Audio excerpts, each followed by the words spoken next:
Pertama, luruskan niat. Kalau engkau menikah hanya karena niat cantik, siap-siap kecewa. Kenapa? Cantik ada batasnya. Kalau pengantin baru masih cantik, tapi tunggu kau 40 tahun yang akan datang, bohong kau kalau kau bilang masih cantik istrimu. Iya toh? Bapak-bapak yang hadir di sini, mana lebih cantik istri tak waktu baru pengantin ki dengan sekarang? Mana lebih cantik? Kalau bapak bilang sama Ji, itu karena bapak takut ada istrimu di samping. Iya toh? Pasti lebih cantik waktu kita pengantin baru. Maka kalau kau menikah karena cantik, siap-siap kecewa. Kenapa? Cantik ada batasnya. Yang kedua, kalau kau menikah karena dia kaya, siap-siap kau kecewa. Kenapa? Kaya ada batasnya. Kaya tahu Ustaz, tapi delapan bersaudara, akhirnya habis dibagi mananya. Jangan kau menikah karena kayanya semata. Kaya penting, tapi jangan jadi pertimbangan utama. Kenapa? Siap kau kecewa. Apalagi kita bagi laki-laki Bugis, malu kita kalau hidup di atas harta mertua. Hiduplah di kakimu sendiri agar kau bisa tegak kepalamu, tidak hina di hadapan mertuamu. Yang ketiga, jangan kau menikah karena itu. Mengerti Jakoto? Jangan kau pura-pura malu. Ya toh Dewi? Ih, cak biru-biru ibu tinggi bela. Ya, kalau itu jika kau menikah siap-siap kau kecewa. Kenapa? Ada batasnya. Maka disebut bulan madu. Tidak dibilang tahun madu. Ringkas itu. Maka kalau begitu, kata Nabi, apa pertimbangan menikah? Kata Nabi, nikahilah dia karena cantik. Perlu cantik. Kenapa? Dia 24 jam di depan tak. Karena kalau dia jelek, stres ki. Baru bangun dia misedek di depan tak. Mau ki tidur, ada misedek. Pulang ki kerja, dia mi lagi. Mau ki makan, ada lagi di depan tak. Jadi kalau jelek, casingnya pasti cepat ganti casing. Cantik penting, tapi tidak boleh prioritas. Yang kedua kata Nabi, nikahi dia karena keturunannya. Jangan jadi pertimbangan utama, tapi penting juga. Tapi jangan prioritas. Kenapa? Ada orang bapaknya ulama, anaknya penrasu-rasu. Ada orang bapaknya Nabi, anaknya pengkhianat, anaknya Nabi Nuh. Ada orang bapaknya pengkhianat, anaknya jadi Nabi, Ibrahim alaihissalam. Penting lihat siapa keturunannya, tapi tidak boleh pertimbangan utama. Karena semua tergantung dari kedua mempelai.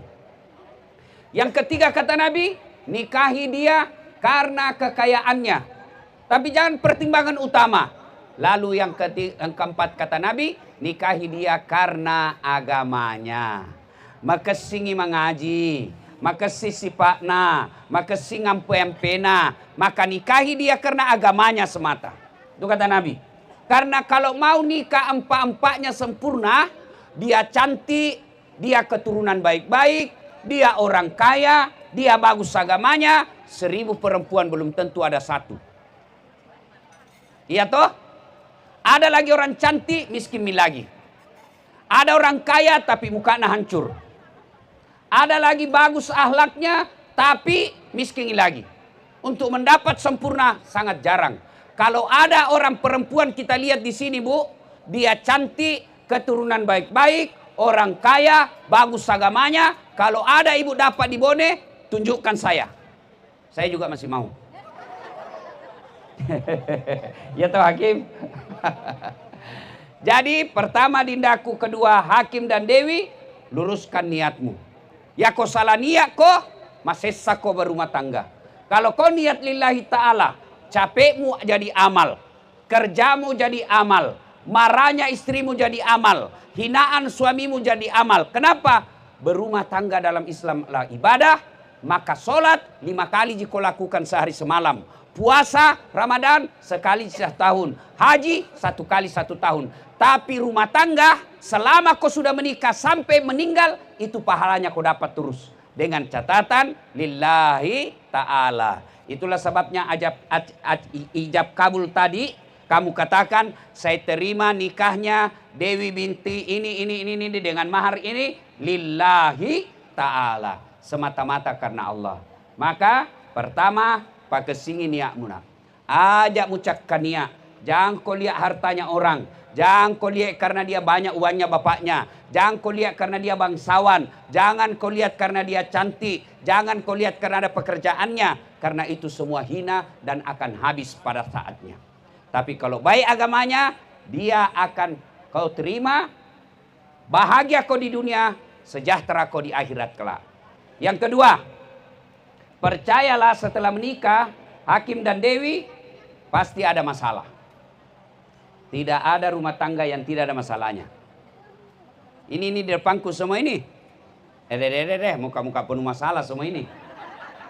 Dah, coba makin lihat ibu. Bu, saya kasih contoh ibu.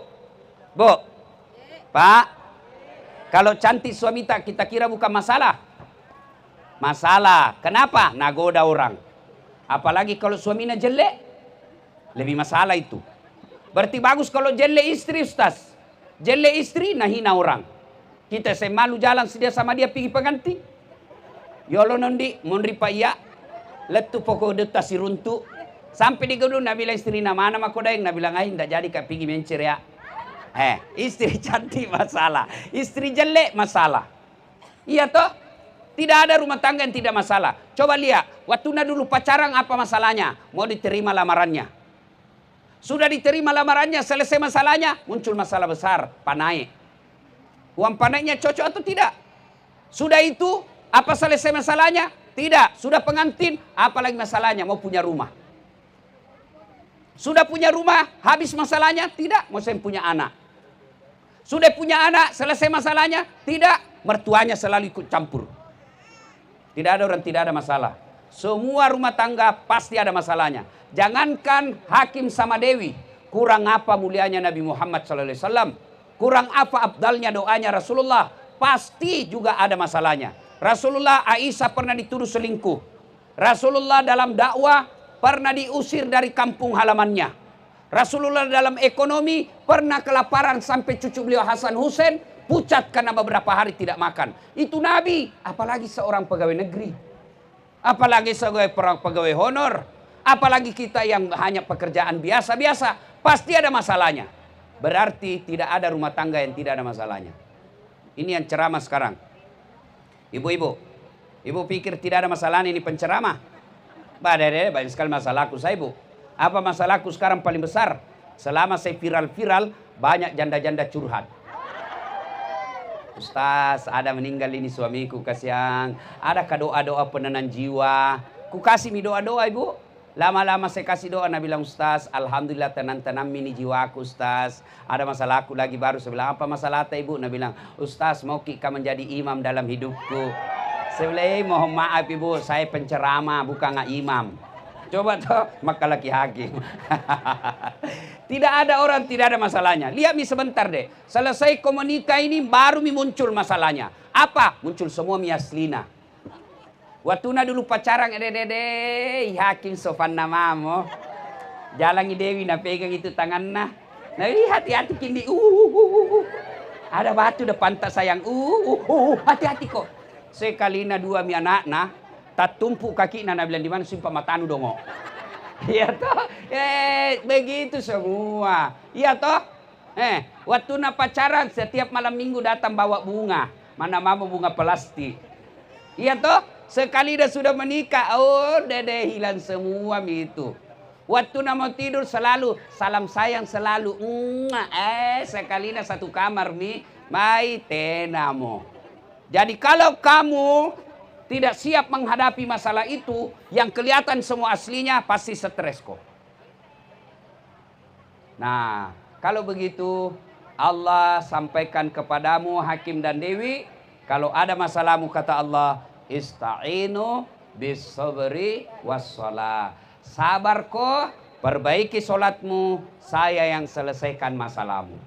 Jadi kalau rumah tanggamu besok-besok ada masalah, jangan kau cari kambing hitam. Jangan kau saling marah-marah. Lebih baik kau tanya dirimu, sudah bagus enggak solat saya? Kalau ada rumah tangga yang selalu masalah dalam hidupnya, pasti masalahnya karena dia tidak beres solatnya. Pada cengi sampajammu, pun Allah Ta'ala murusui masalahmu. Kecil buat Allah belikan kau mobil. Kecil buat Allah kasih ke rumah yang baik. Kecil buat Allah kasih kau keturunan anak yang soleh dan soleha. Allah cuma minta perbaiki sholatmu. Kalau sholatmu masih Senin Kamis, sholatmu masih putus-putus, pasti rezekimu juga putus-putus. Kim, saya tanya kode. Misalnya saya ada temanku dua. Satu temanku si A rajin sekali datang ke rumah. Kalau datangi ke rumah pasti bawa oleh-oleh. Satu temanku 1 kali di 1 minggu datang. Atau 1 kali di 1 bulan datang. Ketika dua teman saya ini punya masalah dan minta tolong, kira-kira mana yang lebih cepat saya tolong? Mana ibu-ibu? Satu jarang ketemu, satu sering ketemu. Mana kira-kira yang saya tolong ketika ada masalahnya? Yang sering ketemu. Begitu juga Allah. Kalau sekali di 1 Jumat saja kau datang, itu pun paling terlambat datang, paling cepat pulang, hatib khotbah kau tidur, ada masalahmu. Tuhan capek menghadapi istriku ya Allah. Menendak bawa na jama buah de gagal. Makut tutoni puang. Capek saya hadapi istriku ya Allah. Capek mah hidup. Nabi bilang Tuhan, malaikat karena capek mi hidup cabut nyawana. Perbaiki saja sembahyangmu dek. Pertama, perbaiki sholat. Yang kedua, tingkatkan kesabaran. Sabar. Biar dia ulama, biar dia ustadz, biar dia profesor, biar dia orang kaya. Tapi kalau tidak sabar dalam rumah tangga, pasti tidak tahan itu rumah tangganya. Ibu-ibu yang ada di depanku ini, yang muka-muka sakaratil maut. Ya toh? Kenapa ibu bisa tahan sama suami sampai sekarang? Karena ibu sabar. Biasa mau maki cerai, tapi apa kita bilang? Kasihan kak lihat anakku kodong. Siapa urus sih? Akhirnya dia pilih apa? Siap menderita, itulah sabar. Saya siap tahan nih Ustadz. Tidak apa-apa ji suamiku begitu. Karena saya sayang anakku. Itulah sabar. Kalau tidak sabar, pasti cerai. Biar dia banyak duitnya. Kalau dia tidak sabar, pasti cerai. Meskipun dia ulama. Maka rumusnya sabar. Nah bilang, Ustaz, sabar ada batasnya. Selama ada batasnya bukan sabar namanya itu. Sabar tidak ada batasnya. Berat Ustadz. Memang sabar berat. Kenapa? Karena hadiahnya bersama Allah. Innallaha ma'as-sabirin. Allah bersama orang-orang yang sabar. Kalau sabar tidak berat, hadiahnya cukup kipas angin. Hadiahnya bersama dengan Allah. Coba maki bu, ketemu ki saja Ustadz Dasat mau maki semua foto toh. Padahal apa saya ini jelek, kurus, pendek, hitam, apa kelebihannya? Iya toh? Saya akui bu, saya tidak gagah. Tapi saya penuh pesona. Mana betina mau semua kau foto sama saya toh? Itu baru Ustadz. Gimana dengan Allah? Maka orang yang sabar kata Allah, innallaha ma'as-sabirin. Kalau dia sabar dalam rumah tangganya, Allah yang selesaikan masalahnya. Ada yang curhat, Ustadz. Ini kadang-kadang ibu-ibu kan sering curhat sama Ustadz. Gara-gara apa? WhatsApp suaminya nada apa? Itu pun WhatsApp salah kirim. Menangislah dia, tidak kusangka Ustadz. Ternyata ada pada ini selama ini baku WhatsApp suamiku. Ku dapat di WhatsApp na lope-lope. Minta cerai bagaimana menurut Ustaz? Saya tanya ibu, berapa tahun maki menikah? Nah bilang alhamdulillah Ustaz 30 tahun mi. Terus ibu ada mi rumah tak? Ada mi Ustaz. Menangis itu nah bilang ada mi Ustaz. Siapa beli itu rumah? Nah bilang iya suamiku Ustaz. Saya bilang ada mobil tahu ibu. Nah bilang alhamdulillah ada Ustaz. Siapa bayar cicilannya? Nah bilang suamiku Ustaz. Ada yang nak tahu ibu. Nah bilang ada kerjasama Ustaz. Ya? Saya bilang bu, apa masalah tak? Nah bilang WhatsApp salah kirim. Saya bilang bu, masa tahu gara-gara WhatsApp salah kirim kita lupa kebaikannya suami tak yang tidak 10 tahun. Masa gara-gara WhatsApp salah kirim kita lupa kebaikan suami tak yang belikan ki rumah dan mobil. Suami ada salah, biasa. Tapi sabar ki bu, karena belum tentu kalau dapat ki suami lebih baik daripada suami tak yang sekarang. Sabar maki saja. Orang yang sabar insya Allah bertahan rumah tangganya. Tapi kalau dia tidak sabar pasti tidak bertahan rumah tangganya. Tapi suamiku jelek Ustaz, sabar ki. Itu mi jodota yang terbaik.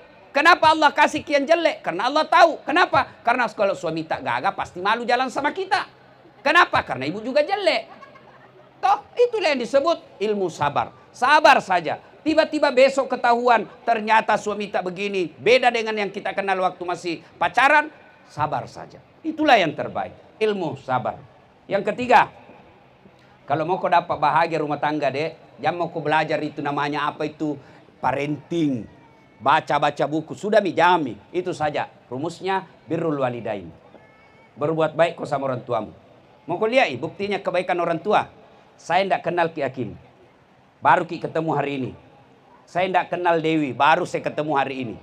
Tapi kenapa saya bisa berdarah-darah dan susah sampai ke sini? Ya, karena orang tuamu, bos. Bukan karena kamu. Lihat ini yang hadir, ini mewahnya ini pernikahan di sini. Jarang-jarang menikah mewah seperti ini di kampung. Apa karena kamu? Bukan, jasa orang tuamu. Maka mustahil kau bisa bahagia kalau kau tidak hormati istri dan orang tuamu. Tidak mungkin. Selesai kau menikah Hakim, jangan sampai kau takut sama istrimu sehingga orang tuamu kau hina dan tidak kau berbuat baik. Tidak mungkin itu. Kalau sudah kau menikah nanti, masuk kau di kamar, bikin kau MOU, kesepakatan. Sama saya waktu selesai menikah. Boleh kau marah sama saya. Gajiku ambil semua, itu rezekimu. Kau pakai habiskan, itu rezekimu. Boleh kau hina saya. Tapi jangan kau pernah coba-coba sakiti orang tuaku. Kalau orang tuaku kau sakiti dan kau pilih kau saya istrimu atau orang tuaku, saya pilih orang tuaku. Kamu ada namanya bekas istri, ada. Tapi namanya orang tua tidak ada bekas. Mustahil bisa bahagia rumah tanggamu kalau orang tuamu tidak kau hormati. Jangan kau bicara banyak uang, banyak pekerjaanmu, banyak pangkatmu. Tapi kalau orang tuamu kau tidak muliakan, tidak mungkin kau bisa dapat bahagia. Rumahmu barangkali bisa jadi besar. Mobilmu bisa jadi ada beberapa unit. Tapi kau tidak akan temukan kebahagiaan dalam rumah tangga. Kenapa? Orang tuamu kau hianati. Ya. Yang keempat, nasihat buat, karena ini hari Jumat, hari yang terbatas. Yang keempat, kalau mau kemurah rezeki, karena kita berumah tangga mau semua enak rezeki kita toh, sedekah. Masudakah kok sedikit apapun dan sedekah. Yang kelima, jangan kau ada sombong. Biar kaya orang, kalau sombong istrinya, sombong suaminya, ndak ada keluarga mau datang. Sogi memak je iro tapi matempo, macingkang, papandang enteng, jangan mau bolana. Iya toh ibu.